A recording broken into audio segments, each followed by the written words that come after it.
Hey, welcome to the Simple Nutrition Podcast, a show that helps you learn practical and actual nutrition tips from an expert.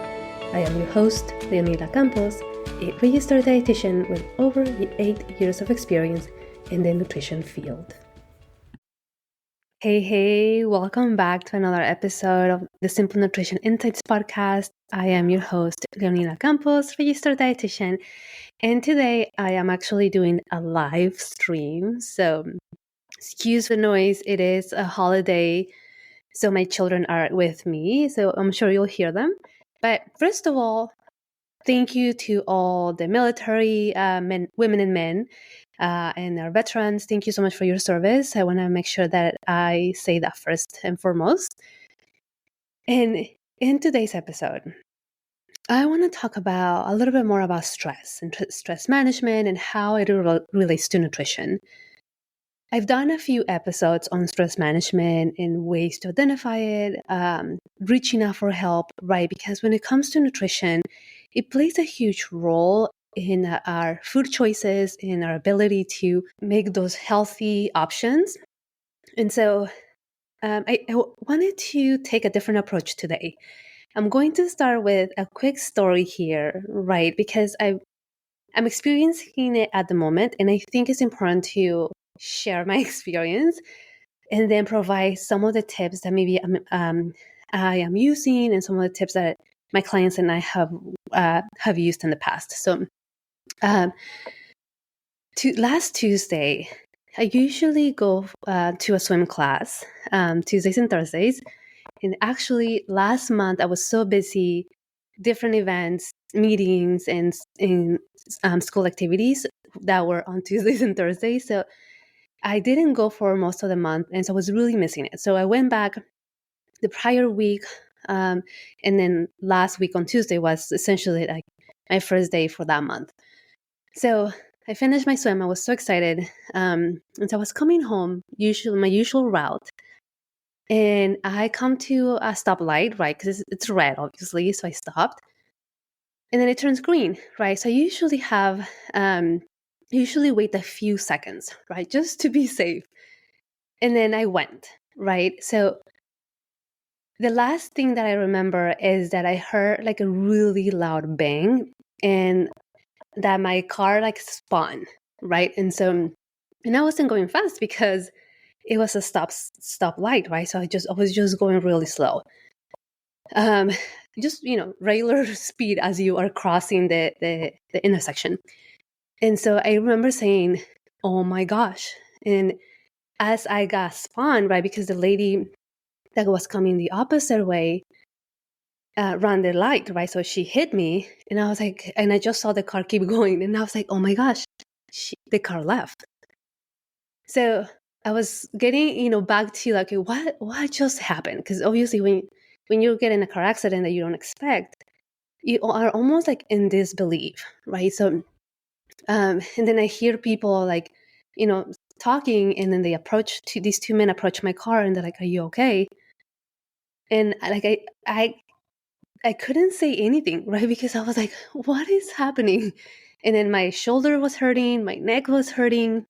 And so the first thing that came to mind, and I was like, "Oh my gosh, I have to call 911 because I was in a car accident." So I called them, and they were like, "Okay, we're going to send the sheriff, or we're going to send somebody. Do you need to go to the hospital?" And I said, "No, I think I'm okay. I'm a little sore, but I'm able to move my arms, my legs."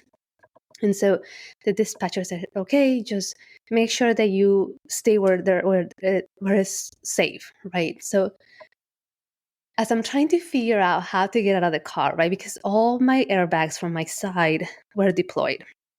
So, as that was happening, the sheriff's, one of the sheriffs came right away. It was really fast. So, and then I realized that I was in my bathing suit, right? So I usually just put my towel over me and I leave because my home is, I don't know, like 5 minutes away from where I go and swim.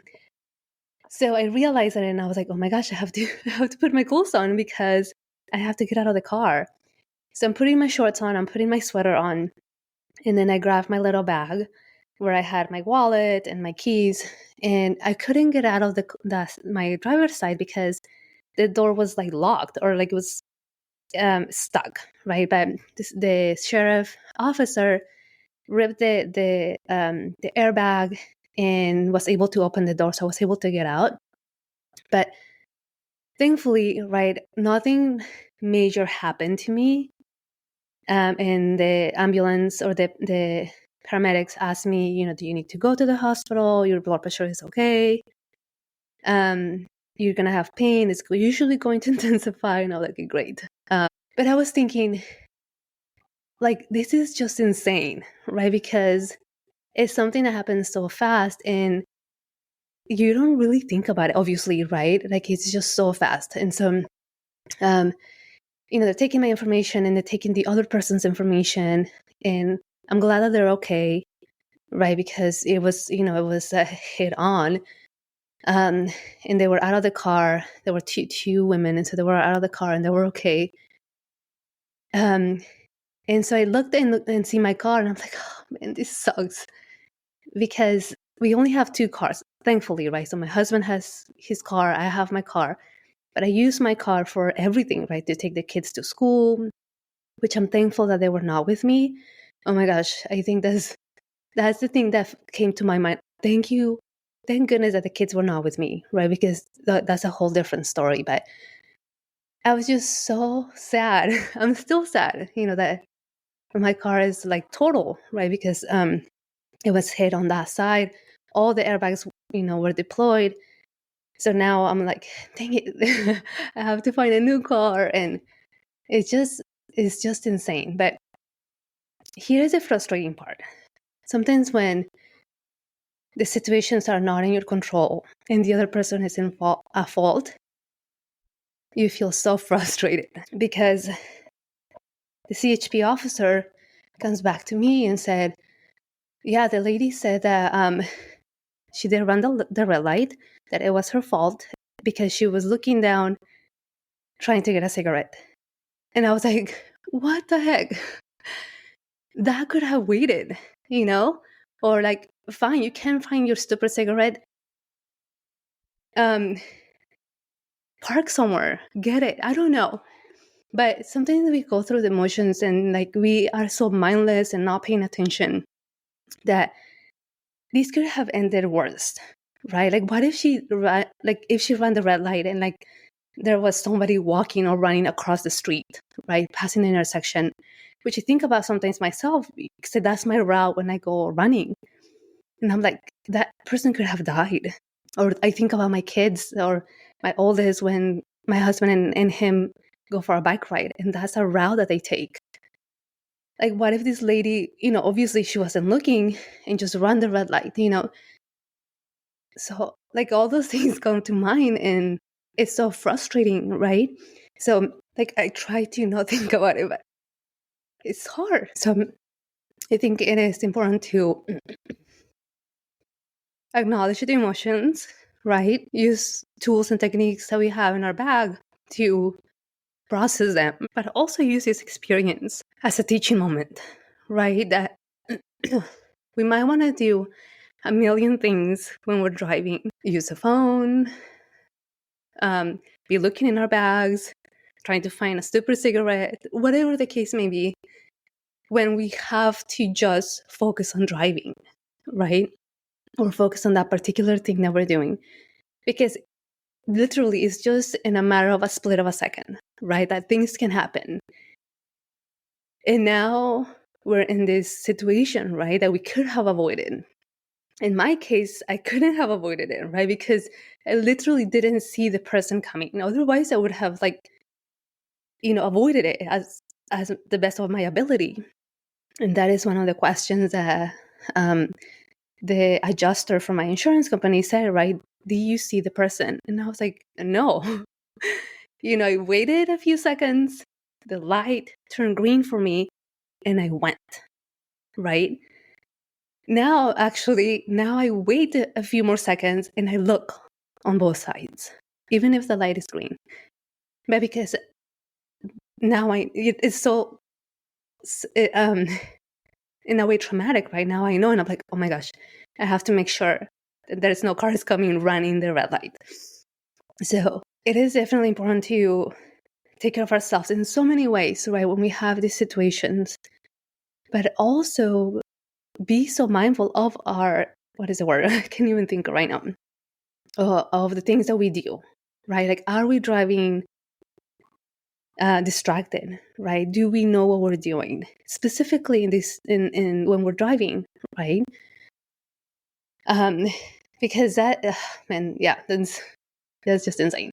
But I wanted to share that with you for the specific reasons of how do we go about when we have these higher levels of stress, right? When we have this higher level of emotion that we're like, I feel like there's so much that I need to do, but I can't get myself to do it. And I think it's about, again, acknowledging the emotions and be kind, right, to ourselves. And like, yeah, this is happening, but we're going to be okay.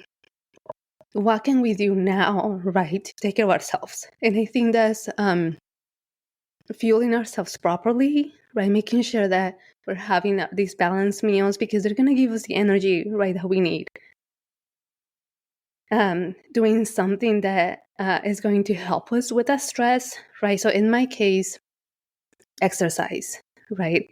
Exercise helps me to process my emotions, to have that time for myself, and just being able to move my body, right? Going for a walk or going for multiple walks, that really helps me. So I think really understanding that really helps. But yeah, definitely having your balanced meals. I was finding myself not being hungry, and that's usually how stress affects me. I know I have different clients in different ranges. Some clients say, I'm a stress eater, right? I eat when I'm really stressed. And so we work through that, right? Okay, let's figure out the triggers. Let's figure out where are the situations that cause the choosing food, right, as comfort, or choosing food to make us feel better. And oftentimes it requires a partnership with a therapist, which I am an advocate, right? Like, let's work on these things together. And if we see that we're not seeing any progress, let's find a therapist for you, right? That is going to help you, because this is deeper. This is out of my scope of practice. This is something that we need to figure out tools and skills to help you manage that. So we start there. If it's lack of appetite, right? Just being intentional about, okay, yeah, we're not feeling hungry at the moment, right? Because there's so much happening in our brains that our brains play a huge role in our hunger and appetite cues, right? Because our brain sends signals to our stomach, and our stomach sends signals to our brain. And so if there is something happening with that connection, again, things can go either way. We are hungry, we feel like we're hungry all the time, or we have no appetite, right? But I think being intentional about, I understand that I'm not hungry right now, but my body still needs fuel, right? My body still needs nourishment to be able to function, to be able to give my brain some fuel, to give my body those nutrients that it needs to help manage the stress, bring down the cortisol levels, whatever the case may be. So even with someone that a client that I have that has no appetite, right? We try to be intentional. Okay, we might not be hungry in between meals. That's okay. Let's make sure that we have a really well balanced breakfast, right? So at least we have those nourishments first thing in the morning, and then ideally we want to have our other 2 meals balanced, right? Because it is going to get to a point where we're going to be extremely hungry, and it's almost we're going to go into the opposite side, right? So yeah, nourishment plays a huge role in both ways. Knowing our bodies, right? I think we should be the experts in what's happening in our bodies, right? As an individual. So if we know, okay, this is how my body feels when I'm stressed, right? I feel it on my shoulders. I feel that I get a headache, right? I feel like my mood changes. And then creating more of these techniques that can help you, right? Okay, let me take some deep breathing. I say this often, and sometimes clients look at me like, how is that going to help? Believe me, right, is going to help, because sometimes we just need to be okay. This helps so well with my 4-year-old, because sometimes he's so, frustrated or angry, and I just kneel next to him and I look at him and I say, let's take a deep breath together, right? And it usually does it. So oftentimes that's all we need, right? Let's take a few deep breaths, right? Come back to our bodies, be present with how our bodies are feeling.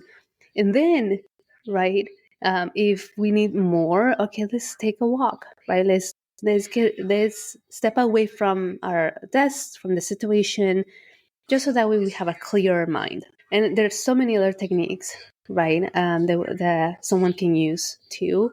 The important thing is knowing what your body needs, right? Again, nobody else is going to know what your body needs but yourself. So pay attention to how your body feels, right? Like if you're a stress eater, okay, I want to identify the triggers, right, that cause me to do that. And when I do have that trigger, right, what can I do? Because I know that I want to have that bag of chips, right?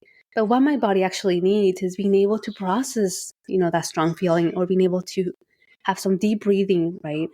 Or detach myself from the situation. And then if I come back and I still want that bag of chips, great, let's have the bag of chips. But now my brain is not having that direct connection, right? Of stress, chips. Right now it's like, okay, stress, deep breathing, take a walk, right? Then you choose that, right? You in that way rewiring your brain. So there's so many things that we can work on, right? So it's definitely so individualized, just like anything else in nutrition and health.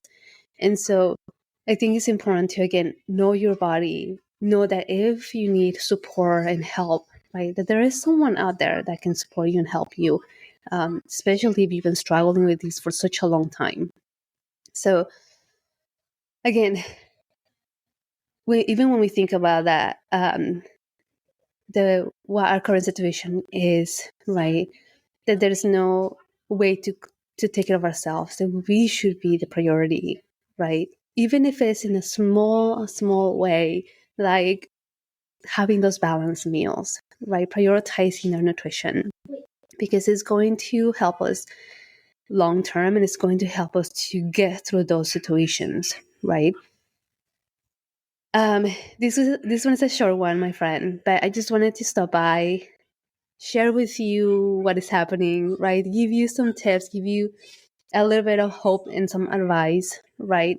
I know we're in stressful situations. It's a stressful time. So absolutely take care of yourself, right? Reach out for help. If you feel like this is so much for me, I can't seem to function, have a therapist, talk to a therapist to help you get through it, because sometimes doing it alone sucks. Or sometimes we just need somebody else, right, to give us a little bit of hope, to give us a little bit of advice and some tools to help us on a day-to-day basis. But please stay safe, drive mindful, drive careful, be present, take care of yourself. I will see you and talk to you in another episode. Bye-bye for now. This podcast, the links and resources provided are for the purpose to educate only and are not a replacement for medical advice or nutrition therapy. I suggest you seek out the help of a trained professional to help you with your specific situation and needs.